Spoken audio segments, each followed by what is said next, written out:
Okay. Uh, I'm just curious. I just want to ask. So actually, what happens, Maheshji, is that name numerology is about see everything in your life which is related to you. It can be your name, it can be your house number, it can be the vehicle number, it can be your mobile number, and anything else which comes in numbers, which you can calculate in numbers, has energy. Right? Yes. So this is the first thing. This is the first concept that you understand, right? The second thing Okay. is every number, if it carries an energy or a frequency, it will affect your life also, no? Yes, ma'am. In terms of numbers, in terms of the energy of the planets, it will affect your life also. है ना? Correct. And now the next thing is that when you're see your when we calculate your name in terms of number, it comes on any particular calculation according to the whatever method we follow. है ना? So when the Yes. number is not friendly with your person, the most important numbers in your life are your personality number and the destiny number. है ना? Okay. These are the two most important numbers. And the third most, even more important than these two numbers, is your name number, right?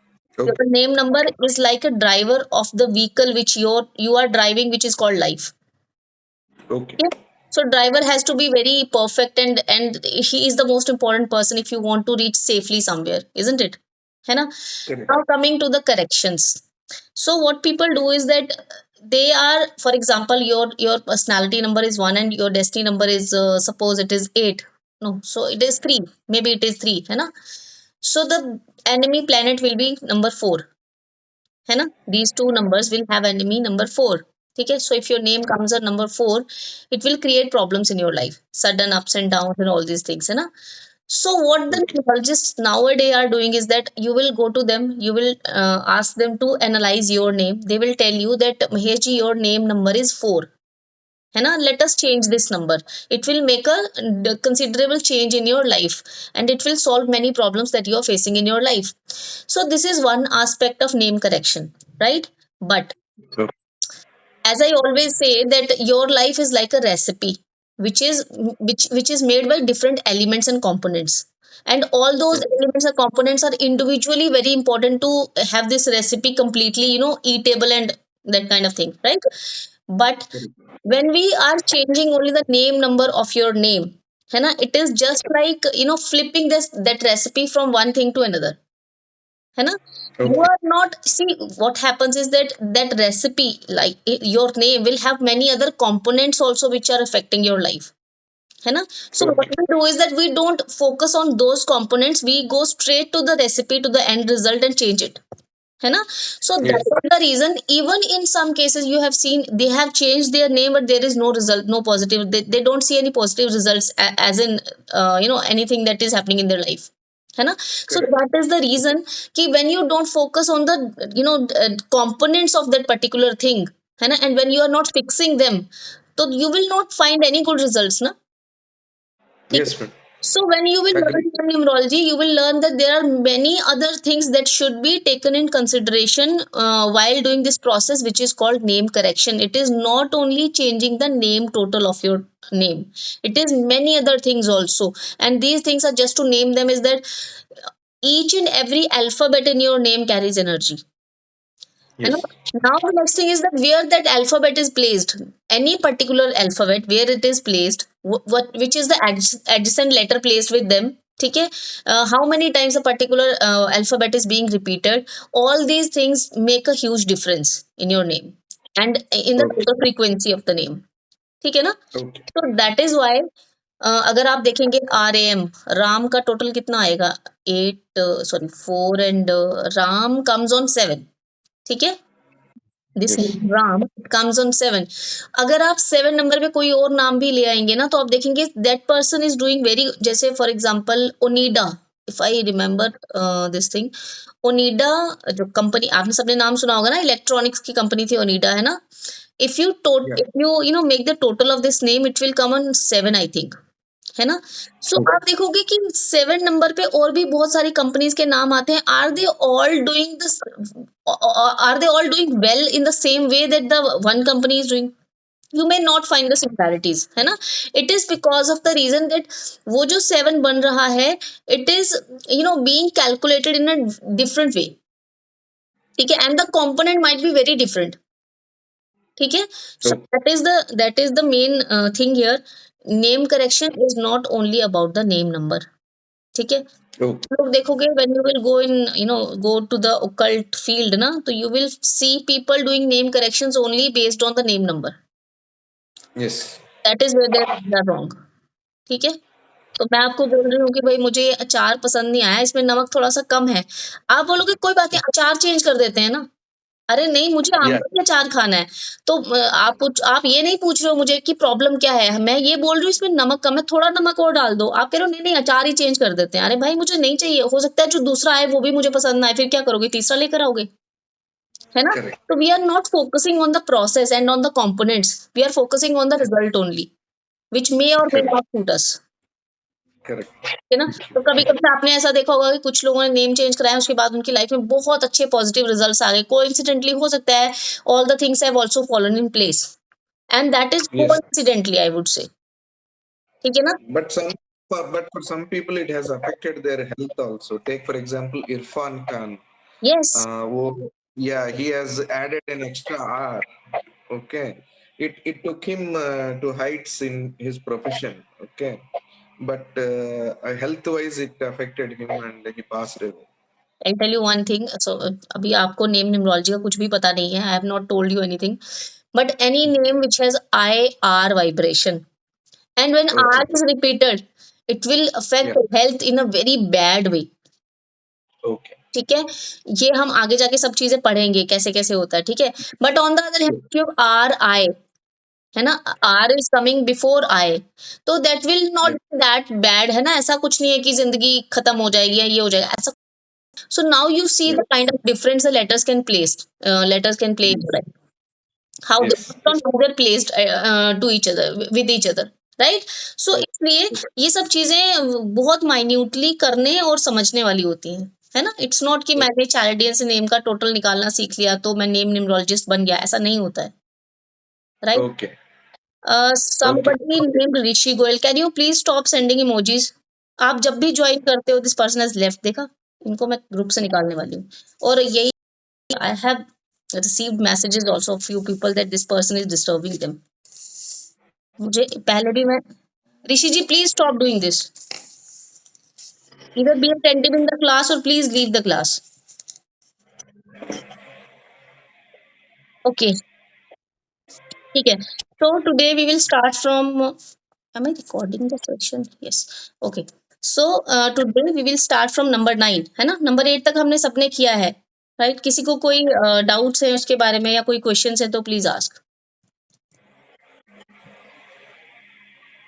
No, चले फिर आगे। ठीक है, so number 9 is a number of Mars, Mangal, है ना? अब मैंने number 9 को आज अकेले क्यों रखा? क्योंकि पहले मैंने दूसरी चीज़ें खत्म की। 9 नंबर का पोर्टफोलियो बहुत बड़ा है। अगर किसी नंबर में सबसे ज़्यादा पावर, एनर्जी है, number 9 is like it completes your life cycle. It completes everything on earth. ठीक है? तो अब number 9 in itself is a complete number. ठीक है, आप देखेंगे अगर आप नंबर 9 में कुछ भी ऐड करेंगे, जैसे आप नंबर 9 में कोई भी डिजिट ऐड करके देख लीजिए, आपका रिमाइंडर वही आएगा जो डिजिट आपने ऐड किया होगा। Sorry, answer. जैसे फॉर एग्जांपल 9 में आप 3 ऐड कर लीजिए तो क्या बनता है? 9 से 12, है ना? और 12 को अगर हम लोग दोबारा ऐड करेंगे, 2 एंड 1 इज 3, है ना? तो 9 में हमने क्या ऐड किया था? 3, तो आंसर क्या? 3, है ना? आप 9 में 8 ऐड कर लीजिए, कितना आएगा? 17। फिर उसको 7 और 1 को ऐड करेंगे तो दोबारा क्या आएगा? 8, है ना? तो 9 number in itself is a complete number. ठीक है, ओके। तो अगर हमें इसको किसी के साथ रिलेट करना होगा, 9 नंबर में सबसे ज्यादा एनर्जी होती है। आपको याद है मैंने एक दिन आपको बोला था कि number 1, 3, 4 and 9 these are 4 numbers which has the capability of being a king. याद है आपको सबको? मैंने कहा था 9 नंबर सबसे ज्यादा पावरफुल किंग होता है। नंबर 1 सबसे रिसोर्सफुल किंग होगा, नंबर 3 सबसे वाइज किंग होगा, एंड नंबर 4 कौन होगा? The common man who wants to be the king. और जब वो किंग बन जाएगा तो वो कैसा किंग बनेगा? जैसा हिटलर। अपने आप में हिटलर एक तरह से किंग था ना अपने उस ट्रूप्स का, है ना? तो वो कैसा किंग बनेगा? हिटलर जैसा, ये जो लोग बहुत डोमिनेटिंग नेचर के होते हैं, ठीक है ना? औरंगज़ेब को जानते हैं ना सब लोग। क्या लगता है Yes, yes. वो इन चारों में से कौन से नंबर वाला किंग हो सकता है? You spoke about Aurangzeb? Sorry? Madam, you told about Aurangzeb or Aurangzeb, so, अभी I am talking about Aurangzeb, तो what do you think what kind of number he is? Aurangzeb number 4। Yes, number 4. हाँ, number 4। Exactly, ठीक है? सो अब आपको difference समझ में आने लग गए, है ना? तो अगर हम अभी 9 नंबर की बात करें, तो 9 नंबर में भी लीडरशिप क्वालिटीज़ बहुत ज़्यादा होती हैं, ठीक है? They are very good leaders, पहली चीज़। कोई भी लीडर होगा ना, कोई भी लीडर है, एनी काइंड ऑफ लीडर, चाहे वो 1 है, 3 है, 4 है या 9 है, कोई भी लीडर होगा, आप देखोगे उन लोगों में उनका एक ऑरा जो होता है ना, वो बहुत कमांडिंग ऑरा होता है। And these people are perfectionist also, all these 4 numbers are perfectionist in their own way, in their own different way, ठीक है ना? यू कैन डिफरेंशिएट कि कौन सा नंबर में किस तरह की परफेक्शन है, लेकिन ये परफेक्शनिस्ट होते हैं, ठीक है? तो 9 number is also perfectionist. They are also angry by nature. तो भाई जो लीडर है ना, उसमें एंगर भी तो होगा ना, मेरे हिसाब से काम क्यों नहीं हो रहा है, ऐसे करो वैसे करो। क्योंकि किसी, अगर मान लीजिए, चलो हमने अब सब नंबर पढ़ लिए ऑलमोस्ट, तो कोई नंबर 2 वाला अगर लीडर हो जाएगा, तो आपको लगता है लोग उसकी बात सुनेंगे? जब इतने प्यार से बोल रहे हैं, देखो भाई सब ऐसे कर लो वैसे कर लो, आपको लगता है कि लोग उसको फॉलो करेंगे, की बात मानेंगे? तो लीडर होने का मतलब क्या होता है? जैसे मान लीजिए, अब आप ये समझ के चलो कि फॉर एग्जांपल कोई एक इंसान जो आर्मी का ऑफिसर है, वो ऑफिसर कैसा होना चाहिए? आप सबने भाग मिल्खा भाग देखी है? देखिए ना, आपने वो देखा था जो जो ट्रेनर उसको सिखाता था भागना शुरू में, जिसके बाद एक सॉन्ग भी बनाया था, वो क्या था वो, क्या सॉन्ग था यार, वो हवन करेंगे वाला सॉन्ग था जो, सुना है ना सबने, है ना? वापस वापस वापस एक बार देखना पड़ेगा मैम। देखो, आप जब मैं आपको एक चीज बताती हूँ। कोई भी तरह की नॉलेज, कोई भी तरह की नॉलेज, चाहे वो मेडिकल है, चाहे वो इंजीनियरिंग है, चाहे वो occult है, any kind of knowledge, you can, the beauty of all these sciences is that you can apply it on your own life and the things happening around you, ठीक है ना? तो अगर अभी हम occult की बात कर रहे हैं, तो हम जब भी कोई मूवी देखते हैं, कोई सीरियल देखते हैं, हम कहीं जा रहे हैं, किसी को देख रहे हैं पर्टिकुलरली ड्रेसअप हुए या चलते हुए या बोलते हुए, तो हमारे दिमाग में ये आना चाहिए कि कौन सा नंबर हो सकता है।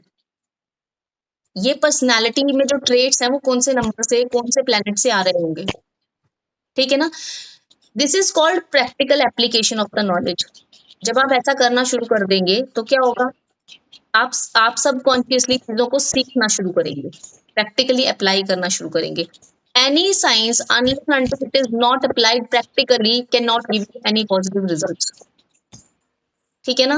वो कोई भी तरह की साइंस हो सकती है, it is not only medical और इंजीनियरिंग और occult, any kind of science, ठीक है? सिर्फ थ्योरी से कभी भी रिजल्ट नहीं आते, है ना? तो जब आप ये देखेंगे ना मूवी भाग मिल्खा भाग, तो उसमें जिस जिस ऑफिसर के ऊपर ये गाना शूट किया गया है ना, हवन करेंगे वाला, तो कभी उसको देखना वो किस तरह से ऑर्डर दे रहा होता है। आर्मी वाले जवान, आर्मी वाले ऑफिसर कैसे होते हैं? एकदम स्ट्रिक्ट, किसी की नहीं सुनते हैं, है ना? आपकी उठ जाएगी ना, बोलेंगे उठ के भागो। So this is the kind of leadership, this is the kind of commanding aura they have, ठीक है ना? राइट, बहुत स्ट्रिक्ट होते हैं, लेकिन अंदर से नरम होते हैं, दिल से बहुत नरम होते हैं, बहुत ध्यान रखते हैं अपने ट्रूप्स का, ठीक है? तो वो सिर्फ इतना सख्त इसलिए दिखते हैं, ताकि जो सामने वाले लोग हैं जिनको हम कमांड कर रहे हैं, वो कहीं ढीले ना पड़ जाए, ठीक है? तो ये सेम क्वालिटी आपको उन चारों नंबर्स में मिल जाएंगी, जिसमें मैंने बोला है कि वो लीडरशिप स्किल्स के साथ होते हैं, जैसे नंबर 1, 3, 4 एंड दिस 9 नंबर, ठीक है? अलग अलग इंटेंसिटी में होगी, अलग अलग तरह से ये लोग एग्जिबिट करते होंगे, वो बात अलग है, वो हम जब आगे और पढ़ेंगे तो आपको आ जाएगा डिफरेंशिएट करना, ठीक है? तो ये जो नंबर 9 की अभी बात हो रही है, these are very aggressive and angry by nature. चलो अच्छा, इस रामायण तो सबने देखी है ना, बी आर चोपड़ा की, सबने देखी है, राइट? तो उसमें जो क्या नाम है, लक्ष्मण जी थे, वो कैसे हैं?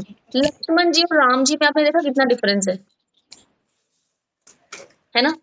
तो राम जी क्या है, नंबर 3 वाले वाइज किंग है। मैं बनना नहीं चाहता हूँ लेकिन लोग मुझे राजा मानते हैं, है ना? और लक्ष्मण कैसे हैं कि इस इंसान ने ऐसा मेरे भैया को बोला तो बोला क्यों? अब तो इसमें दूंगा नहीं। राम बोलते नहीं नहीं लक्ष्मण ऐसे नहीं करना। नहीं तो आप हमेशा रोकते हो मुझे। नंबर 9 वाले लोग होंगे ना, आपको दिखेगा ये लोग बहुत एंग्री होते हैं, बहुत बहुत एग्रेसिव होते हैं, but at the same time they are very emotional and very humanity इनमें बहुत ज्यादा होती है। ठीक है, वेरी इमोशनल पीपल। अब जो लक्ष्मण जी थे उनका गुस्सा इमोशनल था ना, मेरे भाई को ऐसा क्यों बोला, मेरी भाभी को उठा के क्यों ले गए, है ना, मेरे घर की वो बेइज्जती कर दी, मैं ये करूंगा वो करूंगा। वो कोई बदला थोड़ी था, वो कोई क्या बोलते हैं उसको, टेरिटरी का ट्रिब्यूट तो नहीं था, सॉरी, टेरिटरी का कोई वो, क्या बोल रही हूँ मैं, झगड़ा तो नहीं था, right? It was all about the emotions. हमारे इमोशंस को तुमने हर्ट किया, है ना? मेरे भाई को ऐसा बोला। आपको याद है जब उन्होंने उन्होंने धनुष तोड़ना था उनको, जनक जी की सभा में, तो उनसे ऋषि आए थे जिन्होंने कहा कि मेरा धनुष क्यों तोड़ दिया आपने? क्या नाम था उनका? क्या नाम था? परशुराम। परशुराम जी। तो सबसे पहले गए थे लक्ष्मण जी कि क्यों इतना बोल रहे हो, है ना, मुझसे युद्ध करो। तो राम जी ने कहा नहीं लक्ष्मण ऐसे नहीं बोलते, तो बड़े हैं आपसे। क्या भैया आप हमेशा ऐसे ही बोलते हो, तो बड़े हैं बड़े हैं, क्या मतलब है कुछ भी बोलते जा रहे हैं, आपको आप कुछ बोल ही नहीं रहे हो, है ना? तो आप देख रहे हो ये सब गुस्सा एग्रेशन कहाँ से आ रहा है? इमोशन से, है ना? तो 9 नंबर वाले लोग बहुत एग्रेसिव होते हैं, बहुत इमोशनल होते हैं, लेकिन और ह्यूमैनिटी बहुत ज्यादा होती है इन लोगों में। ठीक है, तो जो भी चीज, अब जो इस तरह का इंसान है ना, वो पता है कैसा होता है? जैसे मान लो मैं बाजार में कुछ सामान लेने गई, वहां पे 2 लोगों का झगड़ा हो रहा है, मैं नंबर 9 हूँ, तो मुझे लगा कि मैंने देखा कि एक इंसान को दूसरे इंसान से थप्पड़ पड़ रहा है, मैं जाके उससे लड़ना शुरू कर दूंगी जिस जो थप्पड़ मार रहा होगा। और क्योंकि आई एम नंबर 9, मैं बहुत एनर्जेटिक भी हूँ, है ना, मेरे में बहुत ताकत भी है, तो मैं जाके उसको 2-4 लगाने के बाद पूछूंगी तुम लोग झगड़ क्यों रहे हो भाई, इसको क्यों मार रहे थे? हालांकि मैं जानती भी नहीं हूँ इन लोगों को, लेकिन मेरे अंदर इंसानियत है कि भाई एक इंसान को मार पड़ रही है, दूसरा मार रहा है, ऐसा क्यों हो रहा है? तो मैं जाके रोकती हूँ। पुलिस वाले आएंगे, ये दोनों भाग जाएंगे, मुझे पकड़ के ले जाएंगे, तुम हल्ला कर रहे थे यहाँ। मैं बोलूंगा मैं तो इनको जानता भी नहीं था। पुलिस वाले बोलेंगे हमने तो तुम्हें देखा था मारते हुए। ठीक है, तो ह्यूमैनिटी होती है, उसके चक्कर में ये लोग फंस जाते हैं। ठीक है, हमेशा दूसरों का भला करने वाले लोग होते हैं, हमेशा दूसरों के इमोशंस की कद्र करने वाले लोग होते हैं। एंड जैसे हमने पढ़ा था ना, 6 नंबर फैमिली का नंबर होता है, वैसे ही number 9 is a number of family. 3 number is also number of family. ठीक है, तो ये फैमिली इनके लिए बहुत इंपॉर्टेंट है, रिश्ते इनके लिए बहुत इंपॉर्टेंट है, ये बहुत प्यार से, बहुत बोलते शिद्दत से रिश्ते निभाते हैं। ठीक है, बहुत अच्छे लीडर्स होते हैं और अपने सबॉर्डिनेट्स का बहुत ध्यान रखते हैं, very protective about their subordinates. ये नीचे जो काम करने वाले लोग होते हैं ना, बहुत ज्यादा होते हैं। आपने कभी मार्स की फोटो देखी है? मार्स एज अ प्लेनेट आपने इंटरनेट पे कभी फोटो देखी है इसकी, कैसी होती है? ठीक है, कभी? It is a fiery red planet. Red colour का प्लेनेट होता है। रेड कलर का मतलब होता है एग्रेशन, एंगर, हीट, एनर्जी। तो वो सब करेक्टरिस्टिक्स आपको नंबर 9 में मिल जाएंगे। ठीक है, basically 9 number is number of action. सोचना नहीं है, बस कर देना है काम। एक्शन का नंबर है। ठीक है, कर्म का नंबर है। ठीक है जी, हम इसको आ, हनुमान जी के साथ भी जोड़ के देखते हैं। हनुमान जी में कितनी ज्यादा एनर्जी थी, इतनी ज्यादा कि पहाड़ टूट गया, है ना? और कितने इमोशनल थे कि माता सीता को देखा सिंदूर लगाते हुए और कहा कि अच्छा सिर्फ सिंदूर लगाने से आपके स्वामी की उम्र लंबी होती है, तो मैं पूरा का पूरा सिंदूर लगा लेता हूँ, मेरे स्वामी भी तो वही है, फिर तो उनकी उम्र और भी ज्यादा लंबी हो जाएगी। This is the kind of emotions they have towards the people whom they love। ठीक है ना? तो इसलिए आपको नंबर 9 में दोनों ही चीजें मिलेंगी, जिसको बोलते हैं ना कि तुम्हारे लिए मैं जान भी दे सकता हूँ, प्यार में मैं तुम्हारे लिए जान भी दे सकता हूँ। ये लोग 9 नंबर वाले होंगे तो ऐसा बोलेंगे, और कोई नहीं बोलेगा। ठीक है, तो बहुत प्यार करने वाले लोग होते हैं, लेकिन ये वही लोग हैं जो बोलेंगे मैं तुम्हारे लिए किसी की जान ले भी सकता हूँ। ऐसा नहीं है मैं सिर्फ दे सकता हूँ जान, मैं ले भी सकता हूँ किसी की जान, depending on if the number is negative in the grid. ठीक है ना? तो क्योंकि ये लोग एक्शन टेकर्स होते हैं, इसलिए जो दिमाग में है वो एक्शन लेंगे, ये लोग वही काम कर जाएंगे। ठीक है, ठीक है, यहाँ तक समझ में आ रहा है? अब क्योंकि इन लोगों में बहुत एनर्जी होती है, तो बचपन से ही देखोगे ये लोग बहुत एडवेंचरस होते हैं, एडवेंचरस का क्या मतलब हुआ, आपने कभी कभी ना कभी आपने अपने आसपास सुना होगा कि 7-8 साल का बच्चा था, आपस में 5-6 बच्चे खेल रहे थे, उन्होंने शर्त लगाई छत से छलांग लगा सकते हो, तो एक बच्चे ने लगा दी। ऐसा सुना है कभी? कभी हो जाता है ना बचपन में, बहुत बार ऐसे कई जगहों पे ऐसा होता है, और बच्चे ने छत से छलांग लगा दी, उसको चोट भी नहीं लगी, है ना? तो ऐसे बच्चे होते हैं नंबर 9 वाले, बहुत एडवेंचरस, बहुत ही ज्यादा एडवेंचरस लोग होते हैं। अब बड़े होकर कौन सा एडवेंचर करेंगे? अम, ये बोलेंगे भाई हम लोग तो जा रहे हैं स्कूबा डाइविंग करने, या फिर मतलब इस तरह के जो एडवेंचर स्पोर्ट्स होते हैं ना, वो ज्यादातर या तो 4 नंबर वाले करेंगे या 9 नंबर वाले करेंगे। ठीक है, स्पोर्ट्स इनको बहुत पसंद होता है, खेलना कूदना इनको बहुत पसंद होता है। कोई छोटा बच्चा आपके घर में है, अगर वो 9 नंबर है, you will never see that person, that child sit just sitting. कभी यहाँ उठ के भागेगा, कभी वहां उठ के भागेगा, मतलब भागने भागने वाला बच्चा है वो बैठ नहीं सकता एक जगह पे। ठीक है, क्योंकि बहुत एनर्जी है उसमें, तो कहीं तो निकालनी है। ठीक है ना? और ये वही बच्चा है जिसने अगर मम्मी को देख लिया कि मम्मी अकेले काम कर रही है, वो जाके बोलेगा मम्मा आपके साथ कोई हेल्प नहीं कर रहा, चलो मैं करता हूँ। अब आप एक 5-6 साल के बच्चे से ये चीज एक्सपेक्ट कर सकते हो कि वो इतना समझदार भी है? तो ये लोग दूसरों के इमोशंस को बहुत डीपली फील करते हैं, बहुत डीपली समझ लेते हैं कि सामने वाले इंसान को कोई प्रॉब्लम है। ठीक है, that person needs rest, that person needs help, needs love, इस तरह की चीजें बहुत जल्दी समझ में आती हैं। तो दिल के बहुत सुंदर लोग होते हैं। ठीक है, ये लोग किसी के लिए भी, अगर something is happening wrong with anybody, they will fight for that person. चाहे वो ये लोग उसको जानते भी नहीं होंगे ना, तो भी किसी भी स्ट्रेंजर के लिए भी ये जाके लड़ झगड़ जाएंगे दूसरों के साथ कि भाई उसके साथ गलत हो रहा है, मैं देख नहीं सकता। मैं, आपने दो लोग ऐसे देखे होंगे जो बोलते हैं मैं किसी के साथ बुरा होता हुआ नहीं देख सकता, है ना? So they are number 9 people. ठीक है, तो these are very energetic people and you will never see these people tired. ये कभी नहीं बोलेंगे मैं थक गया हूँ। आप रात को 2 बजे बोलोगे ना फोन करिए, मान लो ये अपनी शिफ्ट खत्म करके 1 बजे आया, अभी अभी सोया, आपने फोन किया 2 बजे, है ना, कि यार मुझे ना ये प्रॉब्लम हो गई है, प्लीज आ जा, ये फटाफट बोले हाँ तू 2 मिनट रुक, मैं आ रहा हूँ, है ना? या फिर अदरवाइज भी कोई काम करके घर में, मान लो 2 लेडीज है घर में, एक बोलती है मैं सुबह ब्रेकफास्ट बना के ही थक गई, दूसरी बोलती है मैं तो लंच भी बना लिया, डिनर भी बना लिया, अभी घूमने भी जाना है, इतनी एनर्जी है अभी मेरे में। ठीक है, तो बहुत एनर्जेटिक लोग होते हैं। ठीक है, now if talking about the competitions and this kind of things, तो ये जो लोग होते हैं इनमें कॉम्पिटिटिव स्पिरिट बहुत ज्यादा होती है, फाइटर्स होते हैं बेसिकली। ठीक है, मैंने देखो एग्जांपल किस किस की दी है इनकी, कि कोई आर्मी का ऑफिसर हो सकता है ना, कि सेनापति, अम, लक्ष्मण जी, हनुमान जी, आपको लगता है ये ऐसे लोग हैं जो कहीं किसी कंपटीशन में जाते थे और हारना पसंद करेंगे? नहीं ना। तो you will C these people either winning the competition और नॉट पार्टिसिपेटिंग एट ऑल। ठीक है, ये लोग अगर किसी कंपटीशन में पार्टिसिपेट करते हैं तो they will make sure that they are winning, they have to win. इनको हमेशा फर्स्ट आना पसंद है। ये बोलते हैं भाई मुझे तो जीतना ही है, और कहीं अगर इनको लगे कि मैं शायद नहीं जीत पाऊंगा ये, तो ये बोलेंगे मुझे पार्टिसिपेट नहीं करना। क्यों? क्योंकि मुझे हारना पसंद नहीं है ना। ठीक है, तो ये बोलेंगे मैं अगर जिस कंपटीशन में जा रहा हूँ तो इसका मतलब मैं जीत के आऊंगा, और जिस कंपटीशन में मुझे लग रहा है कि अभी मैंने तैयारी नहीं की या किसी वजह से मैं जीत नहीं पाऊंगा, तो मैं जाऊंगा ही नहीं कंपटीशन में, मुझे जाना ही नहीं है उस कंपटीशन में, क्योंकि मुझे एक हारने वाला टैग नहीं चाहिए भाई। ठीक है, तो बहुत ज्यादा कॉम्पिटिटिव स्पिरिट्स होती हैं। दूसरी चीज क्या है कि दीज पीपल आर वेरी